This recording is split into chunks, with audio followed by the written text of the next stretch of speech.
കാര്യം മനസ്സിലാക്കണം. ഈ സിദ്ദീഖ് ഇവിടെ ജയിച്ചാൽ കൽപ്പറ്റയിലെ ജനങ്ങൾ MLA കാണാൻ അങ്ങ് കോഴിക്കോട് പോകേണ്ടി വരും. എവിടെ പോകേണ്ടി വരും? അങ്ങ് കോഴിക്കോട് പോകേണ്ടി വരും. പക്ഷേ കഴിഞ്ഞ 5 വർഷം കൽപ്പറ്റ കണ്ടത് മറ്റൊരു സത്യമാണ്. 5 കൊല്ലം മുമ്പ് ചുരം കയറി വന്ന മനുഷ്യനാണ് ഇപ്പോൾ നമ്മളെ സ്വന്തം സിദ്ദീഖാ. ജയിച്ചതിന് ശേഷം ഞങ്ങളുടെ MLA ഈ നാട് വിട്ട് എങ്ങോട്ടും പോയിട്ടില്ല, ഞങ്ങളോട് കൂടെ തന്നെയുണ്ട്. പറഞ്ഞാൽ ഇപ്പോഴാണ് ഞങ്ങൾക്ക് ഒരു MLA ഉണ്ട് എന്ന് തോന്നുന്നത്.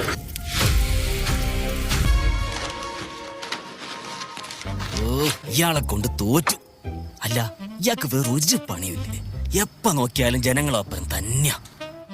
ഒരു വീട് അയാൾ ഒഴിവാക്കൂല.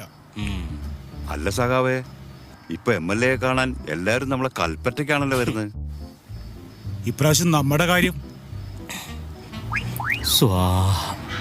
ഇപ്പൊ നമ്മൾ ഇതില് രാഷ്ട്രീയം നോക്കേണ്ട കാര്യമില്ല, നാടിന്റെ കൂടെ നിൽക്കുന്ന ആളെ ജയിപ്പിക്കുക.